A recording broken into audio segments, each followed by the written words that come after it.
Teman-teman pemirsa pajak smart, kegagalan dari aplikasi Cortex telah membuka mata kita semua tentang sebuah persoalan besar yang menyangkut keadilan dan kejujuran dalam mengelola pajak di negeri kita ini. Sebuah sistem yang semestinya dibangun untuk melayani rakyat justru menjadi beban dan menjadi sumber kerugian besar bagi lebih dari 70 juta wajib pajak di Indonesia ini.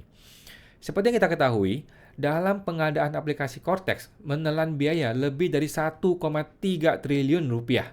Pihak Kementerian Keuangan justru menyerahkan proyek ini kepada perusahaan-perusahaan asing, baik sebagai agen pengadaan, vendor aplikasi, maupun penyedia jasa pengawasannya. Namun, hasilnya justru mengecewakan kita semua. Hingga hari ini, aplikasi tersebut masih sering sekali bermasalah dan merugikan banyak pihak. Kita pun bertanya-tanya, di mana letak keadilan dalam keputusan ini? Apakah ini bentuk sebuah kelalaian atau justru ada niat yang lebih buruk di baliknya? Siapa yang menipu Kementerian Keuangan atau vendor? Atau jangan-jangan kedua belah pihak saling menipu? Mari kita dengarkan pandangan agama Islam, Kristen, Katolik, Hindu, dan Buddha. Mari kita dengarkan bagaimana pandangan agama Islam tentang hal ini. Bismillahirrahmanirrahim.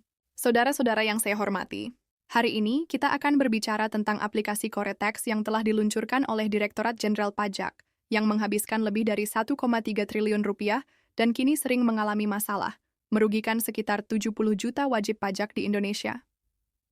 Fenomena ini membuat kita semua bertanya-tanya tentang keadilan dan tanggung jawab dari pihak-pihak yang terlibat, khususnya Kementerian Keuangan dan vendor-vendor luar negeri yang terlibat dalam pengadaan aplikasi ini. 1. Kezaliman dalam pengadaan dan implementasi. Ketika sebuah aplikasi yang seharusnya mempermudah pelayanan justru menjadi beban, kita melihat ada ketidakadilan. Kementerian Keuangan seharusnya mempertanggungjawabkan pelayanannya terhadap rakyat. Namun ternyata menunjuk vendor luar negeri untuk menangani aplikasi ini. Dalam hal ini, mereka perlu diingatkan bahwa setiap perbuatan zalim pasti ada balasan. 2. Al-Quran mengingatkan kita.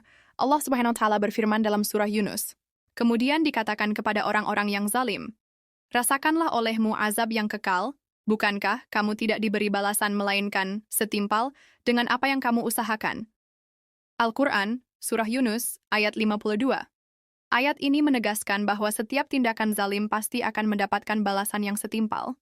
3. Kezaliman yang berbuntut kezaliman lain. Kezaliman yang dilakukan oleh pihak penguasa tidak hanya menyakiti rakyat, tetapi juga berpotensi menimbulkan ketidakadilan lain di masyarakat. Dalam surah Al-Jasiyah, Allah berfirman, sesungguhnya orang-orang zalim akan mendapatkan azab yang pedih di hari kiamat. Al-Quran, surah Al-Jasiyah, ayat 22. Ini menunjukkan bahwa ada siklus dari kezaliman yang akan berputar kembali kepada pelakunya. 4. Harapan untuk keadilan. Kesadaran akan kezaliman harus memotivasi kita untuk berdoa dan berusaha untuk mengubah keadaan, bukan untuk mendoakan keburukan semata. Al-Quran juga mengajarkan kita bahwa siapa yang berbuat zalim, dia pasti akan dizalimi orang lain sebagai konsekuensi dari perbuatannya. Dalam konteks ini, kita berharap agar pemimpin kita sadar akan kewajiban mereka dan berbuat lebih adil. Dengan demikian, kita sebagai rakyat berhak untuk secara tegas menyuarakan ketidakpuasan kita terhadap tindakan zalim yang terjadi. Kita dapat berharap akan datangnya keadilan bagi mereka yang teraniaya. Ingatlah bahwa setiap tindakan zalim tidak akan terlepas dari balasan. Mari kita berdoa agar keadilan segera ditegakkan dan mereka yang berbuat zalim mendapatkan balasan yang setimpal. Semoga Allah memberikan kita semua kesabaran dan keberanian untuk memperjuangkan keadilan. Wassalamualaikum warahmatullahi wabarakatuh.